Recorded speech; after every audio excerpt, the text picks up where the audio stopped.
स्वागत है हकीम साहब आपका। बहुत धन्यवाद आपका।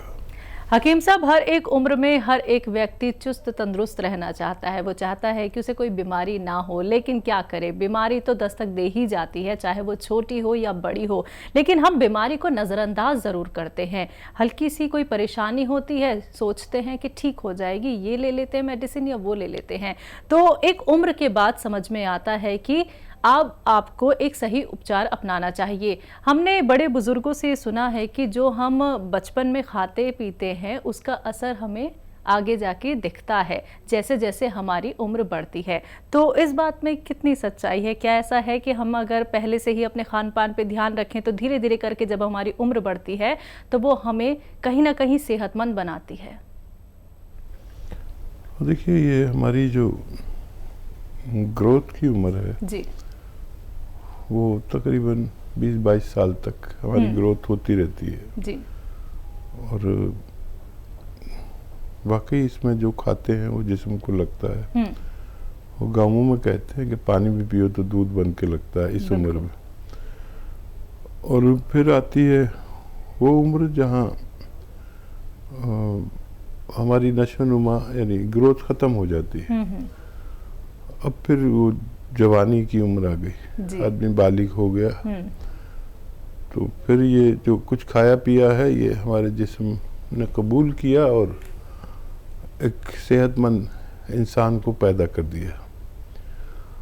अब यहाँ से जो उम्र है वो 40 साल तक, 35 साल तक सेहत वाली रहती है और खाने पीने का असर हमारे पूरे जिस्म पर पड़ता है, दिमाग पर पड़ता है, हाथ पैरों पर पड़ता है। अब ये उम्र जो आ गई 35-40 साल की, यहाँ फिर ये बीमारियों की उम्र आ गई।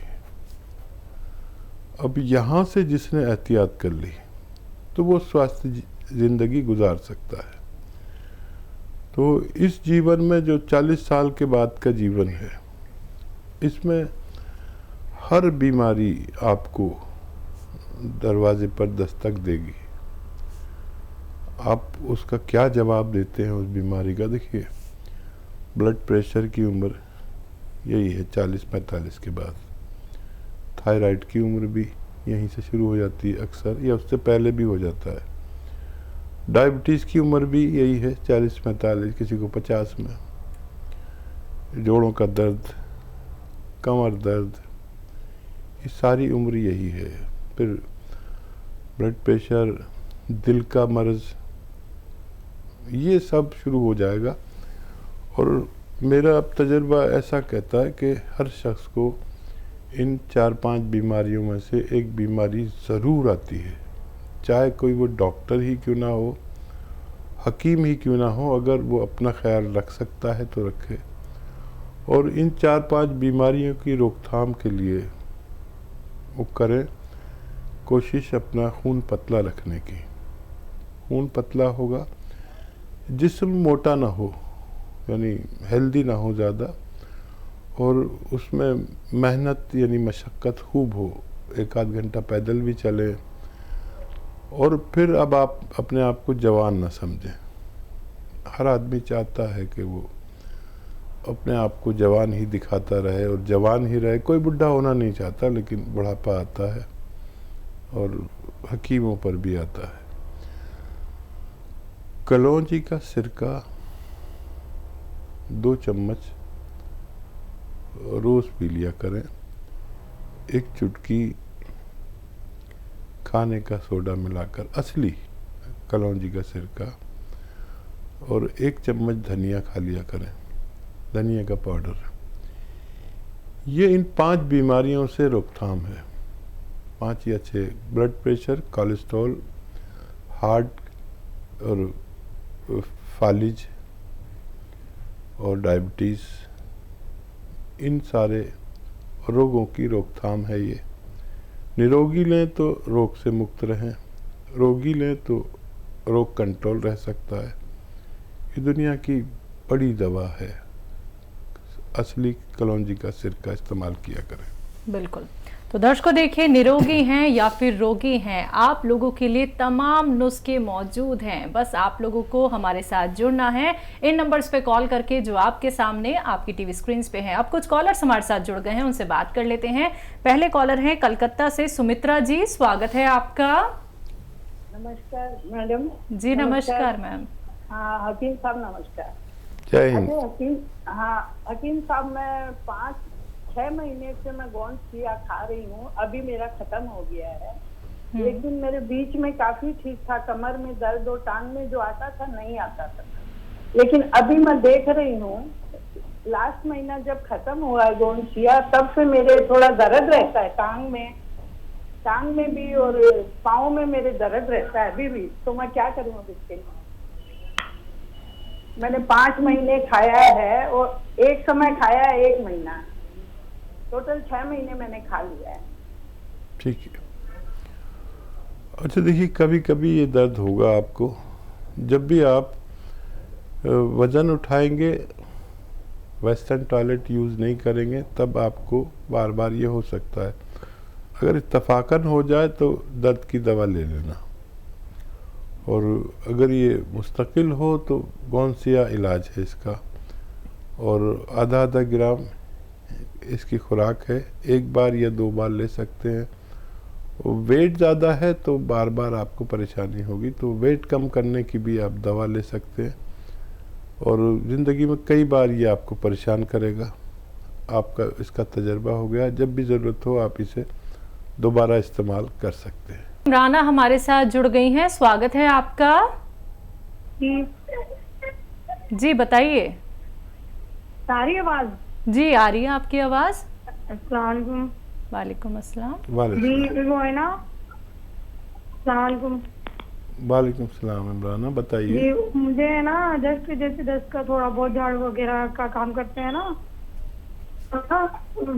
एलर्जी होती है, चीखें आने लग जाती है, फिर जुकाम हो जाता है। कितनी उम्र है इमराना आपकी? 25। अच्छा बच्चा, देखिए जी ये मर्ज़ जिसको होता है उसमें क़ुव्वत मुदाफ़ियत यानी इम्यूनिटी की कमी होती है, और अगर इसका इलाज 5-6 महीने किया जाए तो फ़ायदा मुमकिन है, बशर्ते कि आप खट्टी चीज़ें और ठंडी चीज़ें भी छोड़ दें इलाज के दौरान। तो उसका इलाज मैं बताता हूँ, आप लिख लीजिए। अगर आपके पास कलम है और कॉपी है तो आपके बड़ा काम आएगी। देखिए, सपिस्तान एक दवा है जिसको आसान ज़बान में लिसोड़ा कहते हैं, यानी लिसोड़ा 100 ग्राम, और उन्नाब 100 ग्राम, और अलसी 100 ग्राम। सपिस्तान, उन्नाब, अलसी 100 ग्राम खरीदें। उन्नाब की गुठली निकाल कर फेंकनी पड़ेगी, और इसमें 30 ग्राम पीपलें जो हमारे किचन के गरम मसालों में पाई जाती हैं, पीपला मूल भी कहते हैं हिंदी में, पीपलें, तो इसमें 30 ग्राम मिला के पाउडर बना लें। अब ये 1 चम्मच सुबह खाली पेट, निहार मुँह जिसे कहते हैं, गर्म पानी या गरम चाय के साथ आप सुबह निहार मुँह खाएँ, और रात को सोते वक्त 1-1 चम्मच इसका छोटा चाय का चम्मच भर के खाया करें। आपको फ़ायदा होना मुमकिन है, लेकिन 6-7 महीने लगातार लेनी होगी, और खट्टी चीज़ें बिल्कुल तर्क कर दें, बिल्कुल ना खाएं, तो फ़ायदा मुमकिन है। जी, बिहार से हैं प्रवीण कुमार जी, स्वागत है आपका। हेलो। हेलो जी सर, सवाल कर लीजिए। सवाल में थोड़ा सा प्रॉब्लम है कि जो मेरे को ऊपर सांस की प्रॉब्लम है, उसके लिए मैं कुछ दवाई के लिए समझे नहीं बच्चा, हम तो क्या कह रहे हैं? आपकी आवाज़ें बहुत आ रही है आपके यहाँ से। मैं बोल रहा हूँ सर, मेरे को ऊपर सांस की प्रॉब्लम है, इसके लिए दवाई। सांस की प्रॉब्लम है सर? जी जी जी। उम्र बता दीजिए। अच्छा, उम्र मेरे 21-22 होगा। ओह, बहुत कम उम्र में सांस की प्रॉब्लम, इसका मतलब है फेफड़े कमज़ोर हैं। तो मैं देखिए एक नुस्खा बता रहा हूँ, ये सीटियाँ आ रही हैं, ये आपको परेशान ना करें लिखने में, नुस्खा सही लिखें। और ये एक नुस्खा बहुत अच्छा है अगर आप लिख लें अच्छे से। सपिस्तान, उन्नाव, अलसी, 3 चीज़ें 100-100 ग्राम खरीद लें और 30 ग्राम पीप लें जो हमारे किचन में गरम मसालों में पाई जाती है। इन सबको पाउडर बना लें। उन्नाव की गुठली निकाल के पहले फेंक देना, कभी उस समेत ना पीसें। और 1 चम्मच सुबह 1 चम्मच शाम गर्म पानी से या चाय से यूज़ किया करें, आपको फ़ायदा मुमकिन है। 6-7 महीने लगातार इस्तेमाल करें तो फ़ायदा मुमकिन है। खट्टी चीज़ें बिल्कुल छोड़ दें, आपको आराम आ सकता है। वाराणसी से अगले कॉलर हैं, स्वागत है आपका। डॉक्टर साहब, जय हिंद, स्वागत है आपका वाराणसी वालों। अब तो ठंडी का मौसम आने लगा है। जी। तो ये ठंडी लगती है तो लोग कहते हैं थोड़ा सा अजवाइन खा लीजिए या चाय में अजवाइन डाल के पी लीजिए तो इसकी ठंडी कम हो जाती है। तो ये खाना जरूरी है कि ठंडी कम लगे। जी। हाँ देखिए, अजवाइन गर्म मिजाज की है और ठंड को कम करती है, काफ़ी गर्म होती है। और एक आता है अजवाइन का सत्व, तो इतना गर्म होता है, फिटकरी जैसा होता है अजवाइन का सत्व कहते हैं। इतना गर्म होता है कि अगर स्किन पे लगा लो तो स्किन जल जाती है, फिटकरी जैसा दिखता है, नमक जैसा। तो 2 चुटकी कम से कम खा सकते हैं, बगैर रोक के भी खा सकते हैं और गुड़ के साथ खा सकते हैं। 2 चुटकी अजवाइन बस काफ़ी है। अगर किसी को ज़्यादा ठंड लग रही हो तो इसे खाने से बेहतरी हो सकती है। अगले कॉलर हैं हमारे साथ, स्वागत है आपका। हेलो जी सत्यवती जी। हाँ नमस्कार जी। नमस्कार मैम। हकीम साहब को भी नमस्कार। जय हिंद सत्यवती जी, आपका स्वागत है। हाँ, मेरे 2-3 सवाल हैं जी। एक तो मेरा 6 साल का लड़की का लड़का है, वो अकड़ाता है, हकलाता है। जी। अटक लागती है, बोलता है वैसे साफ बोलता है पर अटक लागती है। और दूसरा सवाल है जी, मैंने आपसे गोंद मोरिंगा और गोंद शिया मंगाया था और मैं खा रही हूँ, 1.5-2 महीने हो जाएंगे ये कि पहली टाइम को। फिर लेकिन मेरा दर्द बहुत ज्यादा हो रहा है, मैं बहुत दर्द सहन कर रही हूँ। पर आपकी बातों पर विश्वास है कि खाते रहो, आराम लगेगा, खाते रहो। फिर आपकी टीम से एक भाई ने फोन किया था, जहाँ से दवाई मंगाई थी, ये कैप्सूल जरूर मंगवा लो जी आप, जब आराम लगेगा। मैं कहा हकीम साहब से बात करवा दो, मैं उसके पूछ कर मंगवाऊंगी। तो बोला नहीं, वहाँ पता ना करियो, हमसे बात करो, मैं भेज रहा हूँ। मैं कहा ना भाई भेजिए मन्ना। अच्छा, दर्द कहाँ पर ज्यादा हुआ है आपको? उल्ला मोह से जीतागड़ी के नीचे और सारे पैर सुन हो गया है। हाथ भी मैं माला करती हूँ ना, परमात्मा की माला करती हूँ, उसमें जो वजन होता है जब भी सुन हो गया है। और तीसरा सवाल है मेरा कि मैं आपको भगवान भी मानती हूँ, तो मेरे एक प्रश्न का उत्तर दीजिए, मेरी संख्या का समाधान कीजिए। कौन ब्रह्मा का पिता है, कौन विष्णु की मार, शंकर का दादा कौन है, हमको दे बता। आप भगवान के समान मानते हैं हमें आपको, तो मेरे प्रश्नों का उत्तर दीजिए। मैं टीवी के आगे नहीं बैठी हूँ, मैं दूर बैठी हूँ दूसरे कमरे में। ठीक है, अब आप टीवी के आगे बैठ जाइए, आवाज़ बढ़ा लीजिए। और आप एक देवी के समान हैं और भगवान की बहुत पसंदीदा महिला हैं।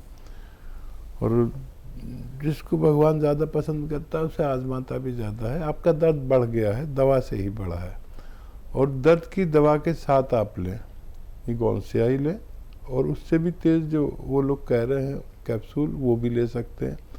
बस 2-3 बातों का ख्याल रखें। वेस्टर्न टॉयलेट अगर इस्तेमाल नहीं कर रहे हैं, ऐसा कुर्सी वाला शौचालय, तो ज़रूर इस्तेमाल करें। बहुत मेहनती है तो मेहनत कम कर दें, वज़न बिल्कुल ना उठाएं, और 1 महीना और कम से कम इलाज करें। दर्द किसी किसी को 100 में 1-2 लोगों को दर्द बढ़ के कम होता है, और जिन लोगों को दर्द बढ़ जाता है वो बहुत शिकायत करते हैं, आप तो शिकायत भी नहीं कर रहे। आप बहुत ही संयम वाली महिला हैं। बस 4-5 दिन दर्द की दवा के साथ आप ये दवा लें तो फ़ायदा होना मुमकिन है जी। 6 साल का एक बच्चा है जो हकलाता है। हाँ, उस बच्चे को काली मिर्च पीस कर रख लीजिए, खूब बारीक पाउडर, और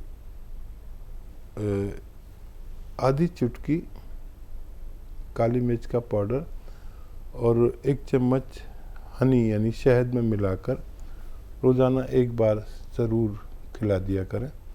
बच्चे का ठीक होना मुमकिन है। जी।